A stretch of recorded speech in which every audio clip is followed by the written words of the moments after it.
या निशा सर्वभूतानां तस्यां जागृति संयमी यस्यां जागृति भूतानि सा निशा पश्यतो मुने। अर्थात संपूर्ण प्राणियों के लिए जो रात्रि के समान है, उस नित्य ज्ञान स्वरूप परमानंद की प्राप्ति में स्थित प्रज्ञ योगी जागता है, और जिनस नाशवान सांसारिक सुख की प्राप्ति में सब प्राणी जागते हैं। परमात्मा के तत्व को जानने वाली मुनि के लिए वह रात्रि के समान है।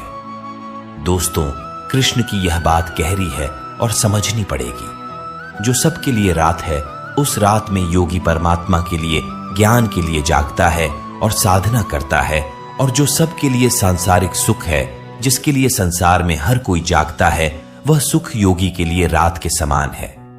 जब सब सोते हैं तो मेहनती बच्चा रात में जागकर पढ़ता है और परीक्षा में वही सफल होता है। आपूर्यमाणम अचल प्रतिष्ठं समुद्रमापः प्रविशन्ति यद्वत् तद्वत् कामा यम प्रविशन्ति सर्वे स शांतिमा ज्योति न काम कामी।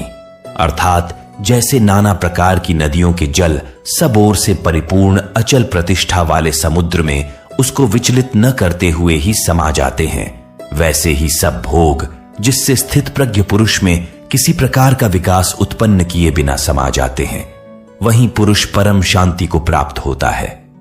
भोगों को चाहने वाला नहीं। नदियां समुद्र को विचलित नहीं करती, उसी तरह से स्थिर बुद्धि वाले पुरुष में सारी इच्छाएं, सारे भोग समा जाते हैं और उसे विचलित नहीं करते। कई बार किसी के कहने पर आपको बुरा लगता है और आप अपना आपा खो देते हैं। इसका मतलब आपका अपने ऊपर नियंत्रण नहीं है।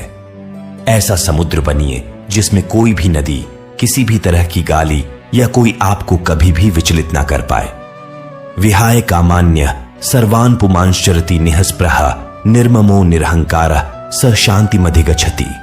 अर्थात जो पुरुष संपूर्ण कामनाओं को त्याग कर ममता रहित, अहंकार रहित और स्पृहा रहित हुआ विचरता है, वही शांति को प्राप्त होता है। अर्थात वह शांति को प्राप्त है। कामना का इच्छा का त्याग करना है, उससे मोह नहीं रखना है, घमंड नहीं करना है, दुनिया में रहकर भी दुनिया से अलग रहना है। ऐसे ही इंसान को शांति प्राप्त होती है। कामयाब वही होता है जो परेशान हुए बिना अपनी धुन में, अपने काम में लगा रहता है। सफलता उसी के ही पांव चूमती है। एषा ब्राह्मी स्थिति पार्थ नैना प्राप्य विमुह्यति स्थित्वास्यामंत कालेपि ब्रह्म निर्वाण मृच्छति। अर्थात हे अर्जुन, ये ब्रह्म को प्राप्त हुए पुरुष की स्थिति है। इसको प्राप्त होकर योगी कभी मोहित नहीं होता। इस ब्रह्म स्थिति में स्थित होकर ब्रह्मानंद को प्राप्त हो जाता है। दोस्तों, कृष्ण अर्जुन को बता रहे हैं कि जो पुरुष ऐसा करने में सफल होता है, उसे ब्रह्म की प्राप्ति होती है। ब्रह्म का अर्थ है सबसे बड़ा सत्य। इससे आगे कुछ भी नहीं होता। कृष्ण कहते हैं कि ये जो सारे लक्षण हैं, उन लोगों के हैं जो अपनी बुद्धि को स्थिर रखकर अपने लक्ष्य को प्राप्त करते हैं। स्वाभाविक है कि अगर इन बातों को हम भी अपने जीवन में उतार लें, तो हम भी अपने लक्ष्य से कभी दूर नहीं रहेंगे। दोस्तों, ये था गीता का दूसरा अध्याय, सांख्य योग।